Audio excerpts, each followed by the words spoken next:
문재인 대통령이 이번 주 금요일까지 장관 후보자 3명에 대한 청문 보고서를 보내달라 국회에 재송부 요청을 했죠. 그런데 민주당 내부에서도 최소 1명 이상은 결단을 내려야 한다는 의견이 나왔습니다. 새로운 최대 개파로 불리는 초선 모임에서 나온 이야기죠. 관련 소식을 신혜연 반장이 정리했습니다.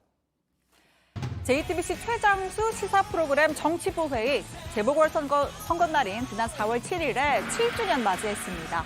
종종 주변에서 이 팀워크의 비결이 뭐냐, 실제로도 그렇게 사이가 좋으냐라는 질문을 받는데요.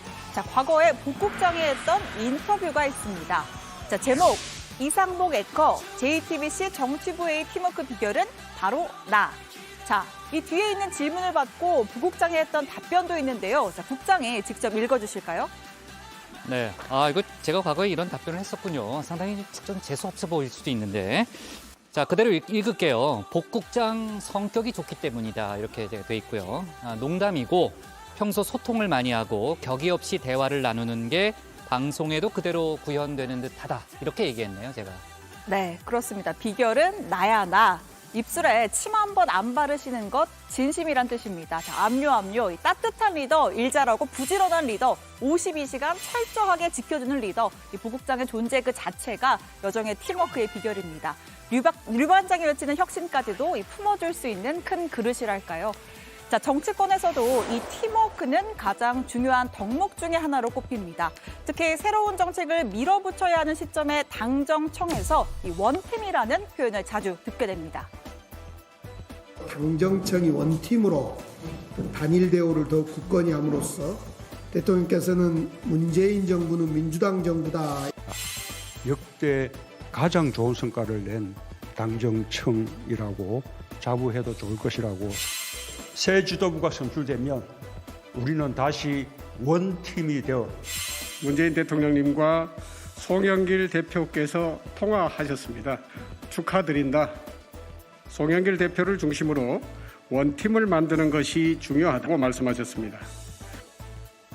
자, 문 대통령은 취임 이후 기회가 될 때마다 수시로 당정청 원팀 강조했습니다. 모두 한 목소리로 최상의 팀워크를 발휘한다면 목표를 더 쉽게 달성할 수 있기 때문이겠죠. 자, 그런데 최근 들어 민주당 내에서는 원팀도 원팀 나름이라는 목소리가 고개를 들기 시작했습니다. 4.7 재보궐선거 참패 이후엔 아예 공개석상에서 비판이 제기됐습니다.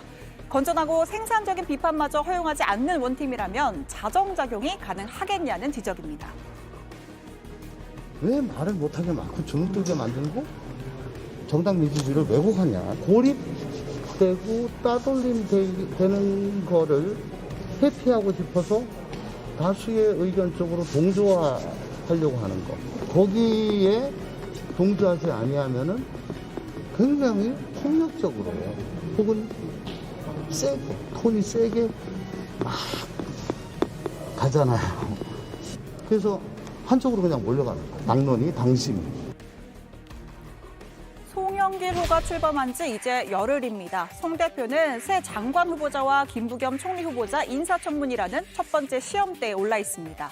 그런데 대야 협상보다는 새로운 당청 관계 정립이 1순위 화두로 떠오른 모양새인데요. 송 대표는 어제 당 재선위원들과의 간담회에서 여당이 청와대에 휘둘리는 것을 바꿔야 한다. 당이 중심이 되는 대선을 만들겠다며 작심 발언 쏟아냈습니다. 문재인 대통령께서 말씀했지만 문재인 정부냐 민주당 정부냐에 대해서 아무래도 민주당 정부의 방점이 좀 약했던 것이 사실이라고 봅니다. 당이 정책의 중심이 돼야 된다. 당이 중심이 되는 대선 준비, 당이 미리 준비해서 중심을 잡겠다는 말씀을 드리고요. 문재인 대통령은 지난 10일 취임 4주년 특별연설에서 야당이 총공세를 펴는 장관 후보자 3명에 대한 임명 의지 드러냈습니다. 국회 청문보고서 채택 시한이 지나자 14일까지는 보내달라며 재송부를 요청했죠. 여야 협상이 가능한 말미는 딱 사흘, 사실상 임명 강행 수순이라는 분석이 나왔습니다. 야당에서 반대한다고 해서 저는 검증 실패라고 생각하지 않습니다. 능력 부분은 그냥 제쳐두고 오로지 흥결만 놓고 따지는 그런 청문회가 되고 있습니다. 무한주기식 청문회가 됩니다. 그런데 이 대통령의 재송부 요청 하루 만에 야당 아닌 여당 초선 의원들이 공개적으로 반대 의견 피력했습니다. 장관 후보자 3명 가운데 최소한 1명은 지명 철회해야 한다는 건데요. 이 같은 의견을 청와대에 강력히 권고할 것을 당 지도부에게 요구했다고 밝혔습니다.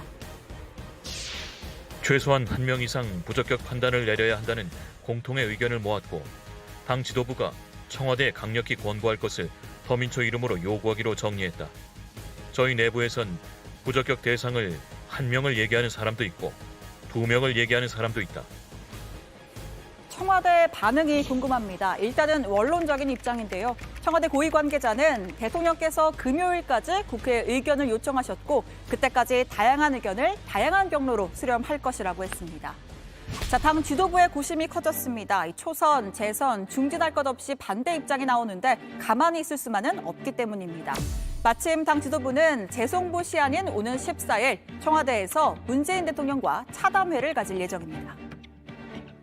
장관 후보자 문제는 어떻게 그거는 되게 대답 안 하고요. 지금 일정 때문에 빨리 가셔야 됩니다. 의견을 전달하신 건가요? 그 판결의 날이 아니요, 전달하지 않았습니다. 그러면 아마 개인적인 의견을 누군가 전달하셨을 수는 있는데 당 지도부가 통일된 의견을 전달한 적은 없습니다. 예, 현재는 야당과 협의 중이고요. 특정 후보나 명수를 지정해서 청와대 의견 전달을 한 적은 없다. 정확히 여기까지 말씀드릴게요. 자, 이번에는 화살표를 밖으로 돌려보겠습니다. 대야 협상 전략으로는 선 김부 겸 호 장관 3인방 방침을 세웠는데요. 장관 후보자와 달리 총리 후보자는 반드시 본회의 표결로 인준을 받아야 합니다. 민주당 윤호중 원내대표 페이스북을 통해서 무작정 늦출 수만은 없다. 오늘 꼭 국무총리 임명 동의안을 처리할 수 있도록 하겠다고 했습니다. 또 당 소속 의원들에게 문자 메시지를 보내서 본회의가 열릴 수 있으니 일정에 참고하라며 국회 비상 대기령도 내렸습니다. 하지만 아직까지 본회의 열리지 않고 있죠. 오늘도 협상 결렬인 듯합니다.